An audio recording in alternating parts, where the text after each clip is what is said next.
Hi everyone, welcome back to Schroth DC. I have Kylie here. Kylie has been doing amazing with Schroth.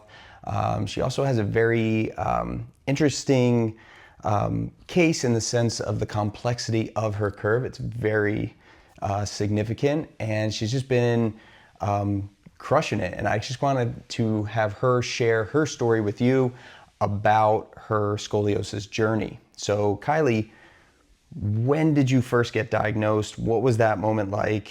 And then how has your curve progressed or influenced you over the years?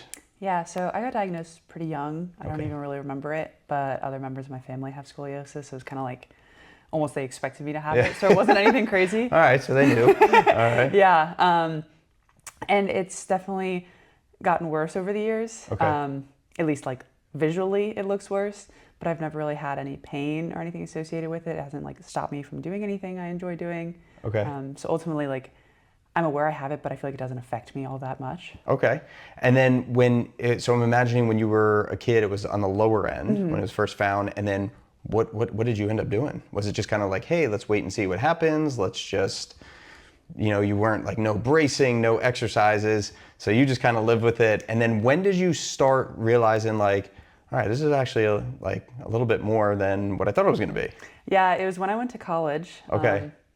I had to get an X-ray. I was playing soccer in college. I had to get an X-ray. Like my coaches wanted an X-ray of my back. So I told them I have scoliosis. Okay. And it wasn't really until that was the first time I'd ever seen it. And I was Okay. like, oh, that's what my back looks like. Yeah. So that was kind of interesting to see for the first time of like, oh, seeing kind of what I've felt and always been like, oh, I can tell like it's a little different. Yeah. Were your numbers as high back then as they are They were today? a little lower. I think they were Okay. like in the low 60s. Okay, so she was in the low 60s then.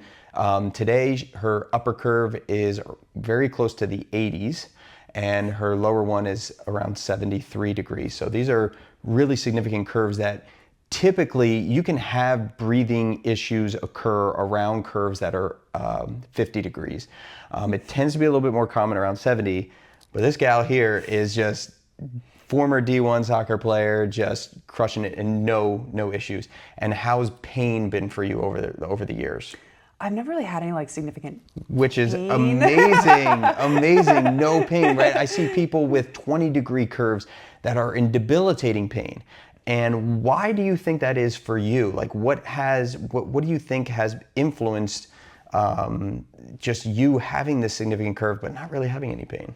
I think part of it probably comes down to just because I've been active my whole life. And so I've stayed active, and then kind of as I grew through it, I guess my body just kind of adjusted to, okay, yeah, like this is how we're built and we're active, it still works. Yeah. And then just kind of being really aware of my body. Like as an athlete, I felt like I had to be really aware of like, okay, this makes me feel good, this maybe doesn't make me feel good, how can I adjust this to make it feel good? Yeah. And so kind of just being like really aware of my body and like what I can and can't do. Okay. And then I see that a lot with our patients. The ones that typically are more active typically have less pain, or they have a better relationship to their pain because it tends to be associated more with a physical activity or soreness. So it's just something that you're kind of like, oh yeah, like this typically feels sore, but I'm still able to do these things. Whereas the worst case and the most challenging time that people have is when they're like, my back hurts, but I didn't do anything. And now it's just like, well, what the heck's going on? So I think you're absolutely right that you staying physically active, fit, and strong has served you very, very well. And then what made you actually kind of decide, like, let me check out the Schroth method? Like, what's this about? Yeah, I had been basically my whole life, or since I got diagnosed, I've been going to like a chiropractor every other week pretty much. Okay. And after a while, it's kind of like, yeah, this like fixes it for a few days, and then around day like 9 or 10, I'm kind of like, my back's kind of tight again, like I need to go back in. So it's kind of like, I want to find something that I can do myself, and that's like a long-lasting way for me to kind of adjust. And so I looked into it, and I found Schroth, and then obviously found you guys. Cool. And I was kind of like, this kind of fits in with how I want to live my life and how I want to be able to like manage my scoliosis. Awesome. For the rest of my life. Perfect. And then what would you say is kind of realistic for your routine? Like, as you mentioned, like, yeah, this is kind of like a lifestyle change. I'm always going to have scoliosis. What do you see for yourself moving forward, right? Like, because in the beginning, I'm always encouraging people, hey, ramp this up, try to get in as much as you can. What would you say is like hey, this is manageable for me doing X amount of days or time or a specific type of exercise? Yeah, it's one of those things that like, even you said you can do it for 5-10 minutes. If you say, okay, I'm gonna go do this for 5 minutes, like it's something I could easily do whenever if I feel my back feeling a little tight, I'm like, oh, I can just fit this in really easy. Or kind of what we've worked on is like when I'm lifting, if I feel something, like, okay, let me take a second, like adjust, maybe do a little Schroth correction and then go from there. And almost every time we've done it together, like it's felt way better. Awesome. So what she's mentioning there is there are some times where there might be a guarding mechanism that occurs, or a trigger, or tightness, or discomfort with a lift. My encouragement to most of my patients is explore it. What can you do? What your body right now is telling you, especially with the complexity of the curves, there becomes stability issues. Do you know where your body is? So you might just need to manipulate your environment, change the dynamics of the exercise, come back to it later, do something completely different, and you'll find that your body just starts to adapt and work better as a unit. And that's so much more powerful, giving you the confidence to kind of maintain this moving forward. And at least hopefully gives you the confidence and encouragement to be like, I can do that, I can try it, but maybe it might take me another week, or let me come back and reset. In terms of kind of like self-reflecting, like, is there anything that you would have done differently younger, like knowing what you know now? Anything different? Yeah, I think I might have wanted to kind of explore this sort of method more so than chiropractic earlier. And just really getting an understanding of, okay, not so much like, oh, this kind of hurts my back, or this makes my back feel tight. Like, okay, why does this happen? Or like, how can I correct this? As opposed to just, kind of doesn't feel great, let me go to the chiropractor and fix it. Like, just being a little bit more aware of, especially of like the other options of treatments out there, like what I could have done. And I think the big thing that we do here at Schroth DC is we don't just specifically focus on the Schroth method.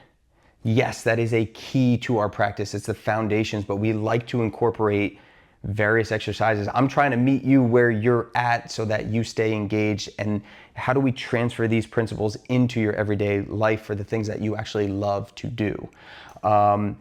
Anything that you would just advice or guidance to, because we do treat a lot of young ladies here that may be going through bracing, meeting with surgical consults. You're a surgical candidate, but you're killing it. So like, I don't know, do you have any like stuff that you would recommend to either the young girl or guy or their parents, just in terms of like how to handle this, move forward, or like things that you would recommend? I'd probably say just, I mean, for my case, obviously, like staying active really helped me. So like if you can stay active, do whatever you kind of can do with whatever situation you're in, whatever pain you're at. But really just trying to do what you can and not let it hinder you as much as you can. I think that's great. It's the key things that I always recommend for my patients is hanging from a bar, staying active. That's huge. And if having postural check-ins. So just having that awareness. Is there a certain way that you like to sit all the time? And if you can kind of catch yourself and be like, oh, doing it again, let me change it. That can be huge for you just in terms of longevity. And then the Schroth, the things that we do here are just to fine tune and help create that environment, that encouragement, and that confidence to be like, yes, you can do this. This is how I would do it. This is how I would modify it. And having those self-assessments at home to at least know when you need to ramp up Schroth and when you can actually start having fun and making those activities your primary focus.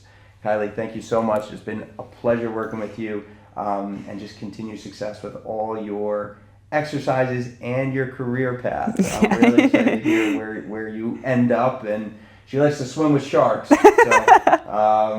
she's got a very interesting career path and exciting. So I'm looking forward to hearing more about that. Great. Thank you.